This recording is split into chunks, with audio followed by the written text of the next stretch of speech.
भूमंडलीकृत मतलब जो पुराने जमाने थे, मतलब आधुनिक काल से पहले। आधुनिक काल किसको बोलते हैं? अपने यहाँ 1900 के बाद। तो आधुनिक काल से पहले उसको बोलते हैं आधुनिक युग से पहले। ठीक है। तो जो राष्ट्र थे जो आपस में कैसे जुड़े थे, तो जुड़े तो रहे होंगे। तो ये जो रूट है क्या बोलते हैं इसको? Silk route. सिल्क रूट इसको बोलते हैं रेशम मार्ग। ठीक है। ये एक रास्ता था कहाँ से? पश्चिम को भारत से जोड़ने का। और अगर एक राष्ट्र का आदमी दूसरे राष्ट्र में जाएगा तो कुछ खाने पीने का चीज़ लेके जाएगा, तो खाद्य पदार्थों का आगमन। ठीक है। उसके बाद जाएगा तो क्या करने जाएगा?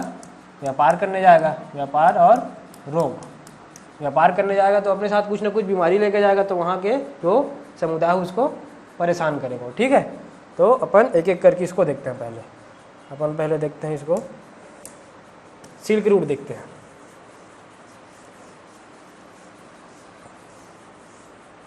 ये पॉइंट समझ आया नहीं? भूमंडलीकृत मतलब विश्व को कैसे जुड़े रहे होंगे पुराने जमाने। अभी तो सब जुड़े हुए हैं इंटरनेट के माध्यम से, पहले तो ऐसा कुछ नहीं था।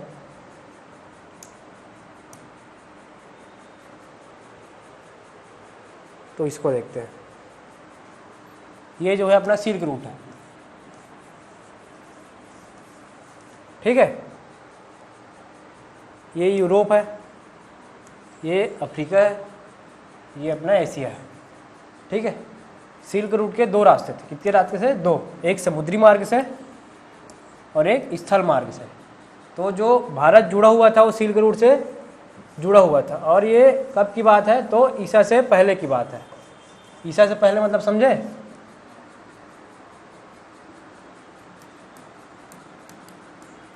ईसा मसीह नाम तो सुने ही होंगे। ठीक है। तो इसको जीरो माने हैं। जब ये बोलते हैं इसका जन्म हुआ, इसको क्या माने? जीरो। और इसके जन्म से जो पहले की घटना हुई है इतिहास में, उसको ईसा पूर्व। इतिहास में पहले के लिए पूर्व और बाद के लिए उत्तर का उपयोग किया जाता है।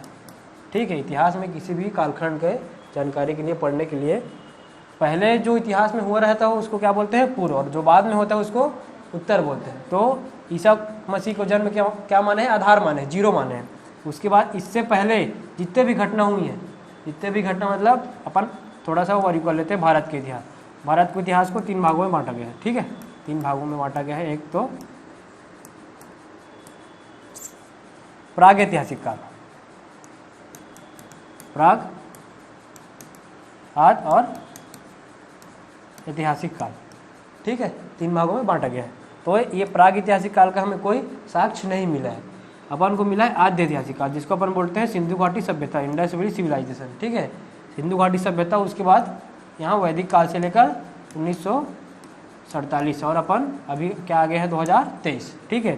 तो इंडस वैली सिविलाइजेशन का क्या मिला हमको? साक्ष्य मिला है। ये कब का साक्ष्य है? कार्बन डेटिंग C14 एक जो पुराने समय की तिथियों को ज्ञात करने का एक तरीका है। तो इसके अनुसार जो सिंधु घाटी सभ्यता की प्रमाणिक तिथि 2350 से 1750 ईसा पूर्व मतलब ईसा के पहले। ये जो ईसा जीरो में हो गया इसका जन्म, इससे पहले कितने साल? 2350। और ये निगेटिव रहेगा तो ये घटते क्रम में आएगा। ठीक है। 2300 के बाद क्या आएगा? 2200 के बाद क्या आएगा? 1750। इसके बाद और आएगा, फिर 1 हो जाएगा, फिर ये 0 हो जाएगा, फिर यहाँ से 1 2 करके बढ़ते हुए जाएगा। तो ये कहाँ जाएगा? अपन अभी कहाँ है? 2023 में। तो लगभग आज से ये 2000 साल जीरो और ईसा के पूर्व बोल रहे हैं, मतलब 2500 से 3000 साल पहले ये सिल्क रूट अस्तित्व में था। ठीक है।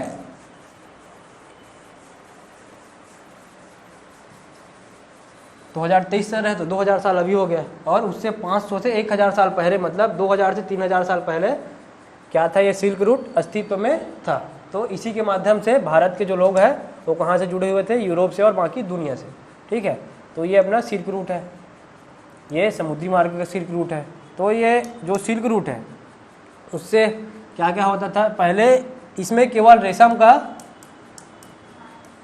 ठीक है, पहले रेशम का ही आयात और निर्यात होता था इसमें, तो इसीलिए इसको रेशम मार्ग बोलते हैं। नाम से स्पष्ट है, सिल्क रूट, सिल्क मतलब रेशम। ठीक है। उसके बाद क्या होता था? जब रेशम के बहाने विदेशी लोग आए जब भारत में, तो उन्होंने क्या देखा, मसाला, तो मसाला का निर्यात होता था, तो मसाला का निर्यात हुआ। फिर तो जो यूरोप के लोग हैं, ठीक है, यूरोप और इधर सिल्क रूट कहाँ खुलता है, चीन में। ये सिल्क रूट जो है कहाँ खुलता है, चीन में, चीन से भारत के लिए रास्ता, ठीक है। इधर कहाँ खुलता है, इधर समुद्री मार्ग से सीधा भारत के लिए। तो यहाँ पर चीन और भारत, तो भारत के लोग, यूरोप के लोग क्या ले जाते थे, मसाला, और यूरोप से भारत और चीन का क्या जाता था, सोना चांदी उस समय, क्योंकि मुद्रा तो नहीं था, पैसा रुपया तो नहीं था, डॉलर तो नहीं था, तो क्या, सोना और चांदी, ठीक है। इसी समय भारत में सोने की चिड़िया बना था इसी समय, ठीक है। सिल्क रूट से जितना भी व्यापार करते थे अपन, वो सोने और चांदी में डील होता था, ठीक है। तो अपन सिल्क रूट के देख लिया। अब सिल्क रूट से क्या होता है कि पूरी दुनिया यहाँ पर व्यापार करती है, कहाँ से, भारत से, सिल्क रूट के माध्यम से। लेकिन क्या होता है, 1453 में अपन कल पढ़े थे, टर्की एक देश है, उसका अधिकार हो जाता है, यहाँ पास टर्की एक देश है, ठीक है, उसका अधिकार हो जाता है कहाँ, ये सिल्क रूट में। ये वाले और ये वाले दोनों रूट में किसका अधिकार हो जाता है, 1453 में टर्की का। तो टर्की एक इस्लामिक देश है, यहाँ इस्लाम को मानने वाले ज़्यादा है, ठीक है। तो ये लोग बोलते हैं क्या कि अगर इस रूट से व्यापार करना है तो इस्लाम को मान लो या फिर हमसे युद्ध करो। तो ये जो मार्ग है वो लगभग बंद हो जाता है, क्योंकि यूरोप के लोग तो क्रिश्चियन धर्म को मानते हैं, तो ये लोग नहीं मानते और युद्ध भी नहीं कर सकते, ठीक है। तो ये रूट जो है क्या हो जाता है, कब बंद होता है, 1453 में। इससे पहले लगभग 2000 वर्षों तक, ये 1500 मान लो इसको, और 500 और 1000 साल पहले, मतलब 2000 वर्षों तक यहाँ से व्यापार होता रहा होगा, ठीक है। तो अब ये जब बंद हो जाता है, क्या बंद हो जाता है, रास्ता, तो क्या होता है, नए समुद्री मार्गों की खोज होती है, ठीक है। तो नए समुद्री मार्गों की जो खोज होती है उसी को बोलते हैं, जो अपन बोलते हैं नहीं, 1498 में भारत को खोजा गया। तो भारत को नहीं खोजा गया, जो नई समुद्री मार्ग थे, ठीक है। पहले ये था अपना सिल्क रूट, अपन देखे, ये एक सिल्क रूट था और इधर एक ये सिल्क रूट था। तो ये बंद हो गया, कब बंद हुआ, 1453 में, ठीक है। तो यहाँ से पुर्तगाल से एक नाविक निकला जिसका नाम था वास्को डी गामा। वो कहाँ पहुँचा, 1498 में भारत पहुँचा, और भारत के लिए रास्ता की खोज की, एक नए समुद्री मार्ग की खोज की, इसीलिए बोलते हैं भारत को खोजा गया। पढ़ते हैं ना, भारत की खोज 1498 में, वो भारत की खोज नहीं, नई समुद्री मार्ग की खोज, ठीक है। और इसी क्रम में एक आदमी है कोलंबस, ठीक है। ये भारत को खोजने के लिए निकलता है यूरोप से नाव लेके, लेकिन ये भारत की वजह कहाँ चल लेता है, इधर चल लेता है। तो ये अमेरिका की खोज कर लेता है। इसका मकसद था भारत की खोज करना, लेकिन ये अमेरिका पहुँच के अमेरिका की खोज करता है, और यहाँ फिर से कहाँ पहुँचता है, यूरोप। तो यूरोप में पहुँच के चिल्लाता है कि मैं भारत को खोज लिया हूँ। तो यहाँ के लोग तो काले काले रहते हैं, गर्मी ज़्यादा पड़ता है, तो उन लोग बोलते हैं कि भारत के लोग ऐसे नहीं हैं, भारत के लोग तो सौले होते हैं, ठीक है। तो इसको क्या नाम दे देते हैं, ये भारत, ये अपन जैसे नक्शा पढ़ते हैं तो ये उत्तर हो गया, ये दक्षिण हो गया, ये पूर्व हो गया, और ये पश्चिम। तो पश्चिम को नॉर्थ, साउथ, ईस्ट, वेस्ट, तो इसको क्या बोल देते हैं, वेस्ट इंडीज। इंडीज मतलब इंडिया। तो ये जो छोटा छोटा द्वीप समूह जो है, ठीक है, जमैका, क्यूबा वगैरह, ये सब क्या आता है, वेस्ट इंडीज़ में आते हैं, तो इसीलिए इसका नाम वेस्ट इंडीज पड़ा, ठीक है। वेस्ट इंडीज, इंडीज मतलब भारत। अब किसका खोज हो गया, भारत के बहाने कोलंबस ने किसका खोज कर दिया, अमेरिका का, ठीक है। अमेरिका मतलब उत्तरी अमेरिका, दक्षिणी अमेरिका, और ये वेस्ट इंडीज द्वीप भी, ठीक है। तो अब खोज हो गया किसका, भारत का भी खोज हो गया, और अमेरिका का खोज हो गया। तो अब कोलंबस कहाँ जाता है, अमेरिका जाता है। अपन शुरू में स्टार्ट करो, 3 पढ़े थे, ठीक है।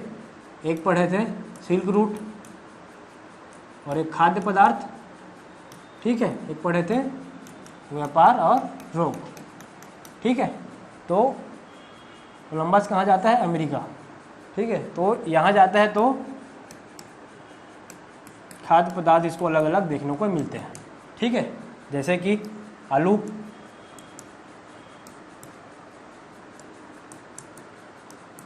शकरकंद, मूंगफली, ठीक है, मक्का और मिर्ची, ठीक है। अमेरिका कौन गया? कोलंबस। भारत को खोलते खोलते गलती से पहुंच गया ना अमेरिका है, और वहाँ खाद्य पदार्थ में भिन्नता देखता है। क्या देखता है? आलू देखता है, शकरकंद, मूंगफली, मक्का, मिर्ची और एक और चीज़ है टमाटर, जिसके बिना आजकल के बच्चे लोग खाना नहीं खाते, ठीक है। ये कब खोज हुआ इसका? लगभग 15वीं शताब्दी में, 1453 के बाद। 1453 में जब सिल्क रूट बंद हुआ तो नए समुद्री मार्गों की खोज हुई, तो ये कहाँ निकला? भारत को खोजने। तो कहाँ पहुँच गया? अमेरिका। तो वहाँ पहुँच के देखा कि टमाटर, आलू, शकरकंद, मूंगफली, मक्का और मिर्ची, ये सब पहले हमारे बुजुर्ग जो है आज से 1000 साल पहले ये सब यूज़ नहीं करते थे, क्योंकि ये सब 1500 के बाद दुनिया में इसका फैला हुआ है, ठीक है। तो खाद्य पदार्थों का श्रृंखला कहाँ पहुँचा? पूरे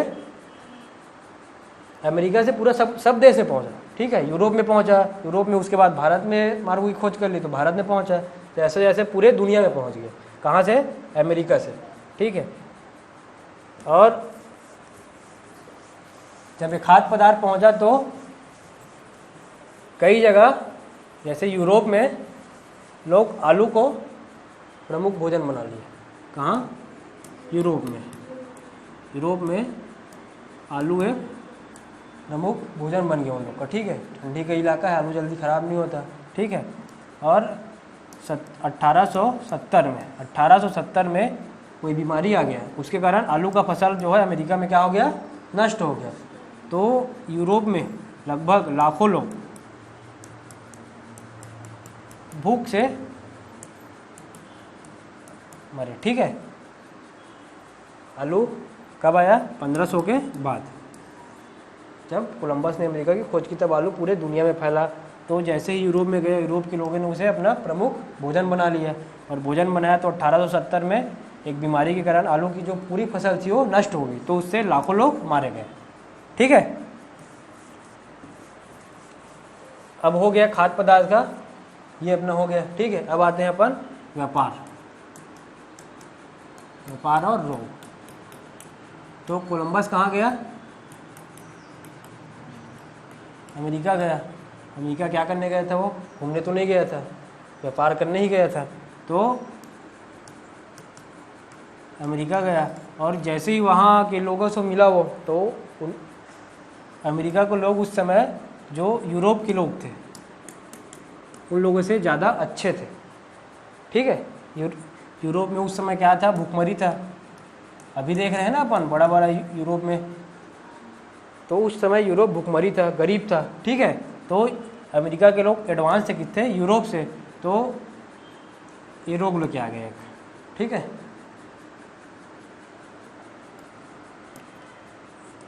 यूरोप के लोग को चेचक जो एक बीमारी है, समझ गया ना, इसको छोटी माता बोलते हैं अपन, वो चेचक यूरोप के लोगों के लिए एक आम बात थी। लेकिन जैसे ही ये बीमारी कहाँ पहुँचा? अमेरिका। लगभग अमेरिका की 50% जनसंख्या इससे मर गई, क्योंकि इन लोगों के बॉडी में एंटीबायोटिक नहीं बना था, किसका? चेचक का, ठीक है। तो व्यापार के साथ साथ रोगों का भी दुनिया में फैलाव हुआ, ठीक है। इतना आ गया समझ में? अब देखते हैं अब वैश्विक अर्थव्यवस्था।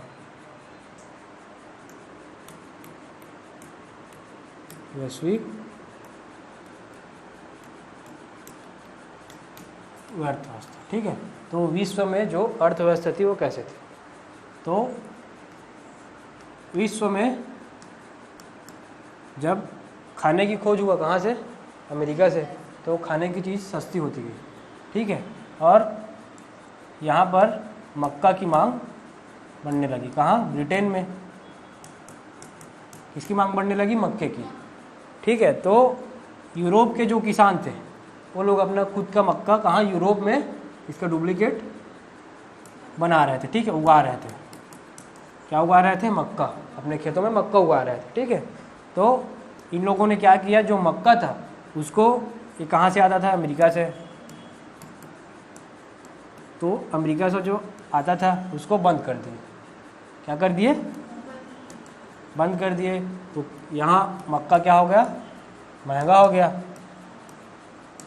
स्वाभाविक सी बात है, यहाँ मक्का ज़्यादा होता है, वहाँ कीमत सस्ती रहेगी। और यूरोप में लोग नए नए उगा रहे हैं, फसल भी नहीं होता, तो यहाँ महंगा हो गया।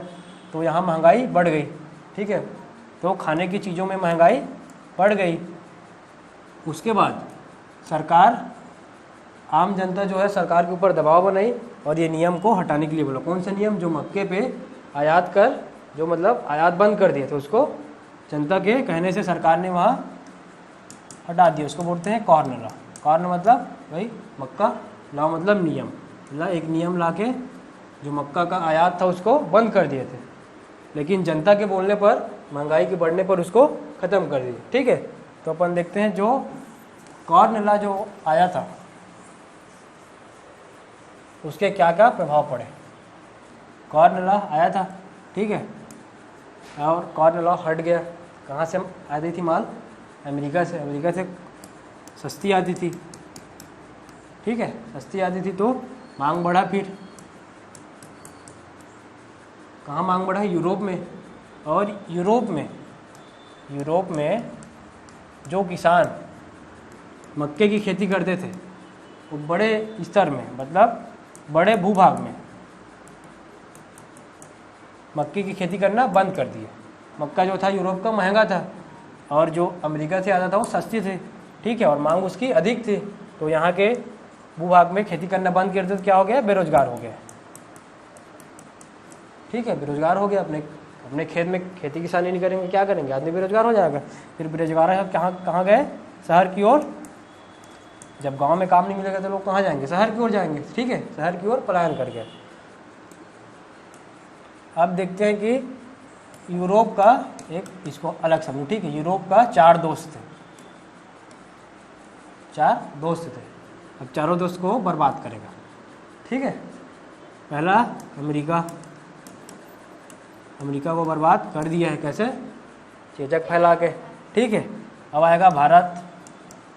भारत को भी बर्बाद करता है फूट डालो और राज करे की नीति के द्वारा। ठीक है, भारत में राज करके। उसके बाद आता है चीन।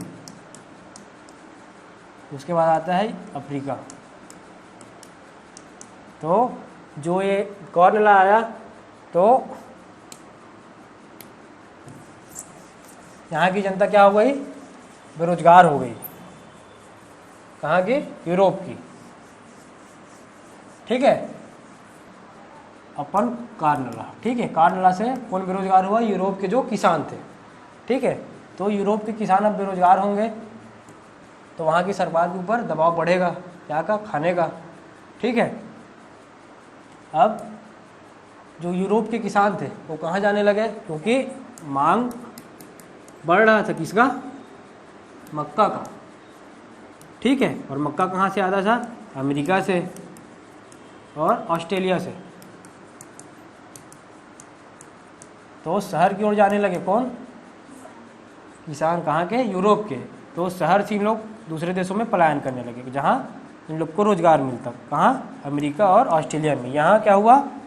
मजदूरों की मांग जो है बढ़ गई, क्योंकि यहाँ मक्के की मांग अधिक है, काम करने वाले कम हैं। ठीक है, तो मजदूरों की मांग बढ़ी। तो कहाँ से मजदूर आए? यूरोप से। लगभग 5 करोड़। लगभग 5 करोड़ कहाँ शिफ्ट हो गए? लगभग 5 करोड़ लोग पलायन कर दिए। कहाँ से? यूरोप से अमेरिका और ऑस्ट्रेलिया, क्योंकि यहाँ कामगारों की संख्या कम हो गई थी, काम करने के लिए ज़रूरत थी। ठीक है, और यहीं पर आता है चीन। चीन अपने पाँव पीछे खींच लेता है। 16वीं शताब्दी में चीन जो है अपने आर्थिक जो है लेन देन विदेश से, मतलब जितने भी देश से उसका लेन देन था, जैसे भारत का सिल्क रूट से था, उसके बाद 1498 में समुद्री मार्ग की खोज हो गई तो भारत का फिर से यूरोप से लेन देन चालू हो गया। लेकिन चीन ने ऐसा नहीं किया। चीन ने अपने पूरे आर्थिक मामलों में दूसरे देशों से व्यापार करना बंद कर दिया। ठीक है, ये अपना खुद का सामान बनाता और खुद वहीं अपने में एडजस्ट कर दे। ठीक है,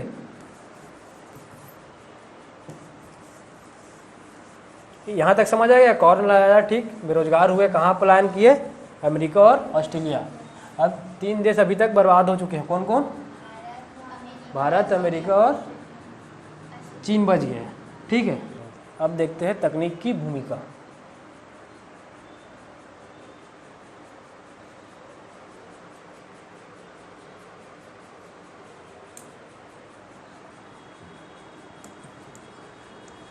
यूरोप में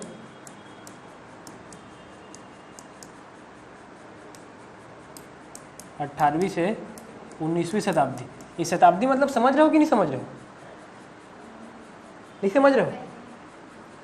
अभी कौन सा सन चल रहा है? 2000, तो 20 साल बीत चुका है। अभी अपन कौन सा 21वीं सदी में या 21वीं शताब्दी, एक ही है, सती या शताब्दी, ठीक है। अपन 18वीं शताब्दी मतलब 1700 के बाद, और किससे? 1800 से पहले, ये क्या है? 18वीं सदी। और ये 18 बीत जाने के बाद एक कौन सा आ जाएगा? 19वीं सदी, ठीक है। तो ये समझ जाना है। तकनीक की भूमिका देखते हैं। तकनीक का विकास होता है कहाँ? यूरोप में। क्या बनता है? फ्रिज का आविष्कार हो जाता है, ठीक है। भाप वाले जो इंजन थे, किसके? समुद्री रास्ते थे, ठीक है। उसके बाद रेल का, ठीक है। ये सब चीज़ों का आविष्कार होता है। तो इससे क्या फ़र्क पड़ता है कि जैसे कि कच्चा माल आता था कहाँ से? अमेरिका से, तो उसको जल्दी से जल्दी ट्रांसपोर्ट करना रहता था, पहुँचाना रहता था, तो क्या काम आता था? रेल, ठीक है। और ये जो भाप वाले इंजन है, इसके समुद्री मार्ग से जो जाते थे, जहाज, पानी जहाज, उसके जो इंजन थे उससे आसानी होता था, जल्दी पहुंच जाते थे, ठीक है। और वहाँ क्या लगा रहता था? फ्रिज। तो फ्रिज का फ़ायदा होता था कि जो समुद्री जहाज है, ठीक है, उसमें मांस लाया जाता था। क्या लाया जाता था? मांस। कहाँ से मांस लाते थे? अमेरिका से और अफ्रीका से, अफ्रीका से और अमेरिका से। एक आपकी बात है 19वीं सदी की, मतलब 1800 से 1900 के बीच, ठीक है। मांस लाते थे, कब लाते थे? 19वीं सदी, मतलब 1870 के पहले कभी मांस नहीं लाया जाता था। तो क्या लाया जाता था? जो जानवर थे उसको जिंदा लाया जाता था। तो जिंदा लाते थे जब समुद्री मार्ग से, तो खर्चा भी ज़्यादा आता था, समय भी ज़्यादा लगता, कई जानवर मर भी जाते थे, कमज़ोर भी हो जाते थे, तो घाटा हो जाता था। जो व्यापारी थे उन लोग को घाटा भी हो जाता था, और यूरोप में आते आते महंगा हो जाता था। जो आम लोग हैं वो मांस नहीं खा पाते थे, ठीक है। तो मांस, और 19वीं सदी में किसका आविष्कार हुआ? फ्रिज और भाप इंजन का। तो 1870 से मांस आने लगी, कहाँ? यूरोप में, ठीक है। तो जब मांस आ रही है तो ज़्यादा क्वांटिटी में आएगा और ख़राब भी नहीं होगा, और भाप इंजन बन गया है तो जल्दी भी पहुंच जाएगा। तो ये क्या हो जाएगा? मांस सस्ता हो जाएगा, ठीक है। तो यहाँ सस्ता हो गया मांस, ठीक है। अब देखते हैं अपन, एक देश बचा था अफ्रीका। अफ्रीका बचा था ना बर्बाद होने के लिए, ये होता है कौन सा? अफ्रीका। तो अफ्रीका में लोग किसी का नौकरी नहीं करते थे। क्यों नहीं करते थे? क्योंकि यहाँ पशुपालन था। यहाँ लोग पशुपालन करते थे और अपना कृषि करते थे। अब जो गांव में व्यक्ति रहता है वो अपना सब चीज़ उगा रहा है और वो अपना पशुपालन कर रहा है, तो किसी का नौकरी क्यों करेगा, ठीक है। तो जो यूरोप के लोग आए, तो यूरोप के लोग यहाँ के जो बागान थे उसको देखकर बहुत ही लालचित हो गए कि यहाँ अपन व्यापार करेंगे तो इंटरनेशनल मार्केट में बहुत मुनाफा होगा, ठीक है। तो यहाँ के जो लोग थे उसको गुलाम बनाने की कोशिश की, लेकिन लोग माने क्या? नहीं माने। तो यहाँ एक बीमारी फैला दी, ठीक है। वो बीमारी से लगभग 90% यहाँ के मवेशी जो पशु थे, ठीक है, मवेशी 90% मवेशी मारे गए। तो ये लोग क्या हो गए? बेरोजगार हो गए। मतलब 90% मतलब बहुत बड़ी संख्या होता है। तो 90% मारे गए तो इन लोग क्या हो गए? लगभग बेरोजगार हो गए, और इन लोग को बागानों में काम करने के लिए मजबूरी जाना पड़ा, ठीक है। और बागानों में काम करने के लिए गए तो यहाँ पर इन लोग टैक्स लेते थे। अंग्रेज़ों का अधिकार हो गया था कहाँ? यूरोप में। तो इन लोग टैक्स लेते थे और इन लोग को मजदूरी भी नहीं देते थे, कम देते थे। ठीक है, तो इन लोगों को दास की तरह बनाकर रखा गया। कहाँ के? अफ्रीका के लोगों को। कौन? यूरोप के लोग। ठीक है, हो गया, अफ्रीका बर्बाद हो गया। ठीक है, अब देखते हैं भारतीय व्यापार, उपनिवेशवाद और वैश्विक व्यवस्था। ठीक है, इसको सरल भाषा में समझते हैं अपन। भारतीय व्यापार, तो जो भारत का व्यापार था पहले कैसा होता था? भारत से क्या दी जाती थी? मसाला। ठीक है, और क्या जाता था? भारत से सोना चांदी तो बाद में गया, जब अंग्रेज आया तब। ये अपन अंग्रेज आने से पहले की बात कर रहे हैं। ठीक है, देश कैसे जुड़ा है? भूमंडलीकृत विश्व पढ़ रहे हैं ना अपन, तो देश कैसे जुड़ा था पहले, कब से? आधुनिक से पहले। ठीक है, आधुनिक से पहले तो मसाला जाता था कहाँ? भारत, सिल्क रूट से। ठीक है, उसके बाद क्या जाता था? जो सिल्क है अपना, रेशम जाता था। ठीक है, जाता था नहीं, मसाला जाता था, रेशम जाता था और कॉटन। ठीक है, तो वहाँ औद्योगिक क्रांति हुआ जब ना 19वीं शताब्दी में। कहाँ? यूरोप में ही। यूरोप में औद्योगिक क्रांति हुआ। ठीक है, तो यहाँ के लोग जो है कॉटन का कपड़ा जो भारत से खरीदते थे, 1800 में लोग, मतलब यूरोप, भारत का कपड़ा जाता था, भारत का बना बुनाया कपड़ा जाता था, मतलब बनकर तैयार हुआ कपड़ा कहाँ जाता था? भारत। भारत से यूरोप जाता था। कितने जाता था? 30% लगभग। ठीक है, और 1870 आते आते ये केवल 3% रह गया। ठीक है, इसमें भारी गिरावट देखने को मिली। किसमें? कपड़े में। और जो कॉटन था, कॉटन, कच्चा कॉटन, जो पेड़ से निकालकर सीधा कहाँ भेजा जाता था? यूरोप। तो ये 1812 में 5% थे, जो 1880 आते आते लगभग 35% हो गया। औद्योगिकरण का परिणाम ये हुआ कि यूरोप में बड़े बड़े मशीनें लगी। ठीक है, और वहाँ से मशीनों से सस्ता माल बनने लगा। तो यूरोप के जो लोग थे वो कपड़ा नहीं खरीद करके क्या खरीदते थे? कच्चा कॉटन, और वहाँ से क्या बनाते थे? कपड़ा, और भेजते थे कहाँ? भारत। और भारत में क्या बिकता था? सस्ते दामों में बिकता था। और जो भारत के लोग थे वो क्या करते थे? हाथों से बनाते थे, कॉटन से कपड़ा हाथ से बनाते थे, तो क्या होता था? महंगा होता था। तो औद्योगिकरण का फायदा किसको मिला? यूरोप को। ठीक है, तो भारत को नुकसान होता है किसका? कपड़ों का। तो लोग बेरोजगार हो जाते हैं। ठीक है, जो लघु उद्योग था, जो लोग अपने घरों में कपड़ा बनाते थे, उन लोग बेरोजगार हो जाते हैं। ठीक है, तो महायुद्ध के बाद और महायुद्ध के बीच और महायुद्ध के बाद अर्थव्यवस्था। अर्थव्यवस्था मतलब पैसा। ठीक है, पैसे का क्या हुआ? ठीक है, महायुद्ध मतलब जो अपना विश्व युद्ध हुआ।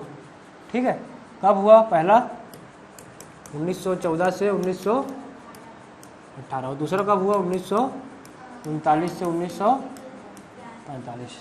ठीक है, तो ये जो युद्ध चल रहा था, तो अपन पहला विश्व युद्ध लेते हैं। ठीक है, जो पहला विश्व युद्ध चल रहा था उसके परिणाम क्या हुए? तो उसमें कल पढ़े थे अपन, 2 राष्ट्र थे, एक मित्र राष्ट्र, एक धुरी राष्ट्र। ठीक है, मित्र राष्ट्र में कौन कौन थे? 5 देश थे, ब्रिटेन, रूस, अमेरिका। ब्रिटेन तो हो गया ना, ब्रिटेन, रूस, अमेरिका और फ्रांस और इटली था। ठीक है, अब इसमें कौन कौन था? इसमें जर्मनी, ऑस्ट्रिया, हंगरी और ऑस्ट्रिया दोनों एक ही देश थे। ठीक है, तो लगभग ये 5 और ये 2। ठीक है, एक ही थे तो 2। तो मित्र राष्ट्र जो है कौन है इसमें? ब्रिटेन। अपन कहाँ गए हैं? ब्रिटेन। तो महायुद्ध जब हुआ तो ब्रिटेन को भारी नुकसान हुआ। ठीक है, तो यहाँ क्या होगी? लगभग मंदी आ गई, लोग बेरोजगार हो गए। क्यों बेरोजगार हो गए? क्योंकि अपने कामगारों को, जो यहाँ के जो काम करने वाले लोग थे, ठीक है, उन लोगों को कहाँ भेज दिए? युद्ध में। तो कई लोग मारे गए, कई लोग युद्ध में घायल हो गए। तो यहाँ कामगारों की संख्या कम हो गई। अब संख्या कम हो गई तो क्या हो गया? उत्पादन में कमी आ गई। ठीक है, और अमेरिका बाद में प्रवेश करता है युद्ध में, लास्ट में प्रवेश करता है। हाँ, 1918 में युद्ध खत्म हुआ और 17 में प्रवेश करता है, तो इसको ज़्यादा हानि नहीं होती क्योंकि सबको माल सप्लाई कौन करता है? अमेरिका। ठीक है, तो अमेरिका को प्रथम विश्व युद्ध से भारी मुनाफा होता है। ठीक है, ज़्यादा नुकसान नहीं होता उसको, ओवरऑल मुनाफा होता है। तो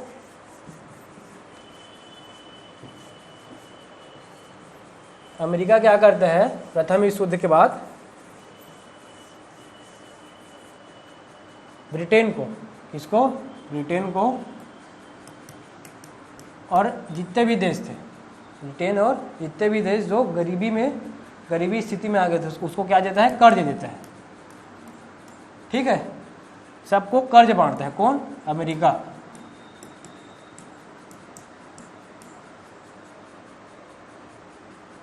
और कर्ज बांटता है तो कर्ज बांटते बांटते इतना गरीब हो जाता है कि यहाँ पर मंदी आ जाती है।